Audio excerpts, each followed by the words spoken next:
ரகசிய போலீஸ் 115 படப்பிடிப்பின் நடுவில் தனி அறையில் ஏதோ எழுதி கொண்டிருந்தார் வள்ளல் எம்ஜிஆர். துணிந்து அந்த அறையில் நுழைந்த அந்த நடிகை என்ன எழுதி கொண்டிருக்கிறீர்கள் என்று கேட்டுவிட்டு எதிரில் உள்ள நாற்காலியில் அமர்ந்தார்.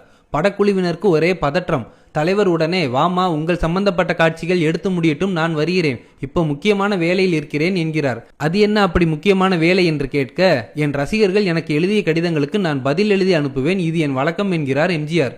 என்ன சார், நீங்கள் இப்படி ஒரு உதவியாளர் வைத்துக்கொண்டு நீங்கள் சொல்ல விரும்பும் பதிலை அவர்களிடம் சொல்ல, அவர்கள் அதை எழுதி அனுப்பினால் உங்கள் சிரமம் குறையுமே என்று கேட்டார் அந்த நடிகை.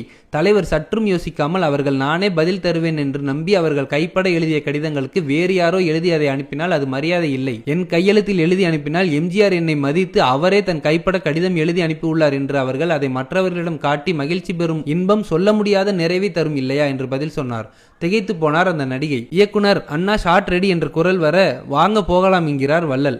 உடனே என்ன ஒரு அதிசய பிறவி என்று எண்ணி அவரின் பின்னே நடந்தார் வெண்ணிராடை நிர்மலா. அப்போ எடுக்கப்பட்ட காட்சி, தலைவர் நிர்மலா அவர்கள் கையில் ஒரு வளையல் போட்டுவிட்டு அளவு சரியா இருக்கே எப்படி என்று கேட்பார்.